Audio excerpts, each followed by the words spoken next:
आज आमे बनैबा ओडिशार गोटे फेमस स्ट्रीट फूड चाट रो रेसिपी।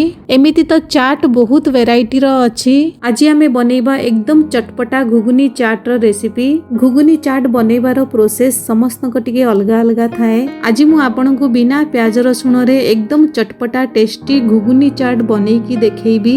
घुगुनी चाट बनाया पई मु 200 ग्राम मटर को भलो भाबरे धोई करी 8 रु 10 घंटा पर्यंत पानी रे बतुरै रखिथिली। एबे बतुरै रखिथिबा मटर को गोटे कुकर रे देइछि। मटर को सिझाया पई कुकर रे गोटे ग्लास पानी देइछि। गोटे मीडियम साइज रो आलू रो चोपा छड़ी ताकू एभली काटी करी एथिरे ऐड करिछि। लूण पकेइबा, अल्प किछि हळदी गुंड भी पकेइछि। एबे कुकर रो ढाकुणी बंद करी मीडियम फ्लेम रे 4 रु 5टा सीटी आसीबा पर्यंत सिझेइबा।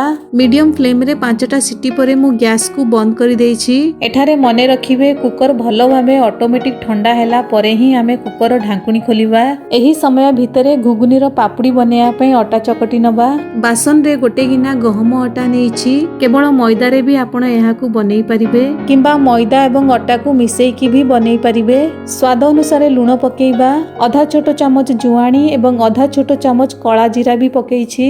2 चिमटी हिंगु पकेइछि। गोटे चामच तेल पकेई सुखिला रे सब को थरे भलो भाबे मिक्स करिबा। एबे आमे एथिरे अल्प अल्प पानी देई मीडियम टाण करी अटा को चकटी नबा। मने रखिबे अटा को अत्यधिक टाण भी करिवेनी, अटा को नरम भी करिवेनी। अल्प अल्प पानी देई मीडियम टाण करी अटा को चकटिबे।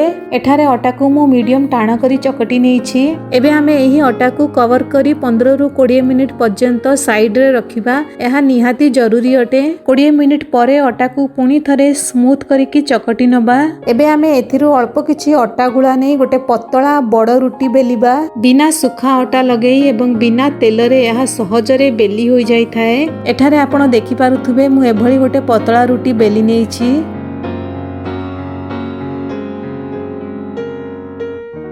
एबे मु एथिरे एभली गोटे कंटा चामच सहाय्य रे रुटी उपरे कणा कणा बा होल करी नेबी, जहा फल रे पापड़ी छाणीबा समय रे बिल्कुल भी फुलिबो नाही एवं बहुत बढ़िया क्रिस्पी हेबो। तापरे एभली गोटे छोटो गिना सहाय्य रे एभली गोल गोल रुटी कट करी नबा। एभली भाबे किछिटा पापड़ी को आमे बनै की रखिबा। तापरे पापड़ी को छाणिया पई तेल को आमे मीडियम फ्लेम रे गरम करिबा। कड़ाई रे जेतिकी पापड़ी आसीबो सेतिकी पापड़ी देई मीडियम फ्लेम रे पापड़ी रो दुई पाख बढ़िया गोल्डन कलर आसीबा पर्यंत एवं क्रिस्पी हेबा पर्यंत छाणीबा। ना लो फ्लेम रे ना हाई फ्लेम रे, पापड़ी को मीडियम फ्लेम रे ही छाणीबे।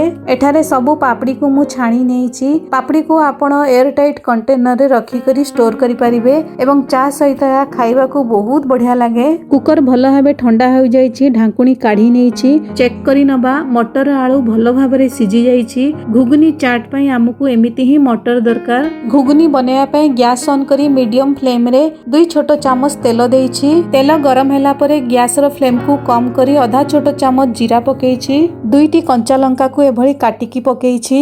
2 पिंच हिंगु पकेइछि। हिंगु पकेइबा ऑप्शनल अटे। 1 इंच अदा को कद्दूकस करी पकेइछि। किछि सेकंड लो फ्लेम रे सब को मिक्स करी भाजीबा। तापरे 2टी मीडियम साइज रो देसी टमाटर को एभली छोट छोट काटी करी एथिरे पकेइछि। टमाटर जल्दी सिझिबा पई अल्प किछि लूण पकेइबा। मटर एवं आलू को बॉईल करिबा समय रे लूण पकेइथिले सेही हिसाब रे लूण पकेइबे। अल्प किछि हळदी गुंड पकेइछि। सब को भलो भाबे मिक्स करि सारिबा परे लो फ्लेम रे एहा को कवर करी 8 रु 10 मिनिट पर्यंत कुक करिबा। मझी मझी रे ढाकुणी को काढी सब को गोळेई चेक करि नबा।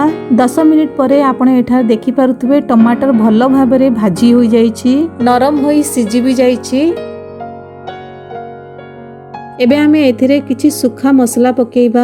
1 चामच धनिया गुंड पकेइबा। आधा चामच जीरा गुंड पकेइछि। आधा चामच लंका गुंड पकेइछि। एथिरे आपण निजर टेस्ट हिसाब रे लंका गुंड पकेइबे। मसला को टमाटर सहित भलो भाबरे गोळेई मिक्स करी ओ टू मीडियम फ्लेम रे एपट सेपट गोळेई कसी नबा। एठारे मते मसला टिके सुखा सुखा लागला सेति पई मु एथिरे 1 चामच पानी देइछि। 1 मिनिट परे टमाटर एवं मसला भलो भाबरे भाजी होई जाइछि। लारु बासना भी बहुत बढ़िया आसुछि। एबे आमे एथिरे बॉईल करी रखिथिबा मटर एवं आलू को पकेई भल भाबे सब को मिक्स करिवा। आलू को भी एभली मैश करि नबा। एही समय रे गैस रो फ्लेम को लो रखिछि। जेउ कुकर रे मटर सिजेइतली सेथिरे गोटे ग्लास पानी गरम करिक रखिथिली। तमे आधा ग्लास गरम पानी देई मिक्स करिवा। आधा ग्लास पानी पकेई मिक्स करि सारिबा परे एठारे आपण देखि पारुथुबे घुगुनी टिके अधिका गाढ़ा एवं बहलिया लागुछि। कुकर रे थिबा बाकीटा गरम पानी भी एथिरे ऐड करिवा। मु एथिरे टोटल गोटे ग्लास गरम पानी देइछि।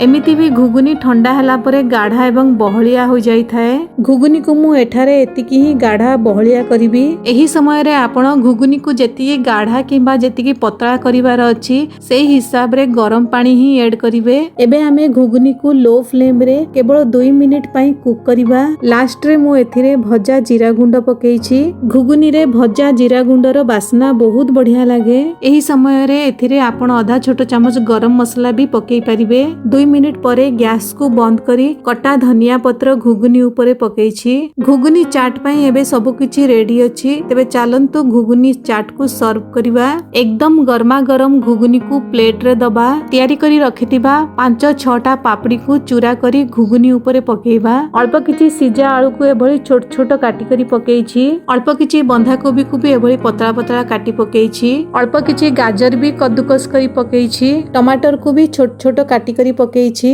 टिके काकुड़ी भी छोट छोट काटी की पकेइछि। सिझा बीट रूट को भी टिके कद्दूकस करी पकेइछि। एबे या ऊपरे चाट मसला भी पकेइबा। चाट मसला रे भजा जीरा गुंड भी मिसेइछि।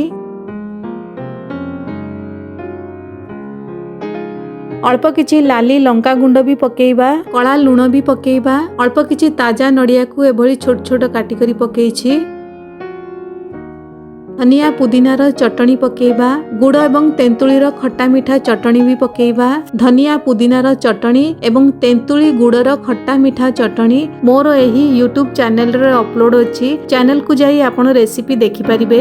एकदम छोटो साइज रो नाइलॉन सेव पकेइछि जेउटा की भेलपुरी चाट आदि रे पका जाई थाए। बदल रे आपण नॉर्मल सेव भी पकेई परिबे। गोटे छणा लिज्जत पापड़ को भी चूरा करी एथिरे पकेइछि। कटा धनिया पत्र भी पकेइबा। अल्प किछि डालिंब मंजी पकेइछि। अल्प किछि अदा को लच्छारे काटिकी पकेइछि। आपण एथिरे मीठा दही भी पकेई परिबे। आपण एथिरे निज मन पसंद नमकीन मिक्सचर भी पकेई परिबे। आपण एथिरे भजा चिना बादाम भी पकेई परिबे। तेबे एई नियंतु एकदम गरमा गरम चटपटा घुगुनी चाट हमर रेडी अछि। आशा करूछि आजिर रेसिपी आपनको पसंद आसीथिबो।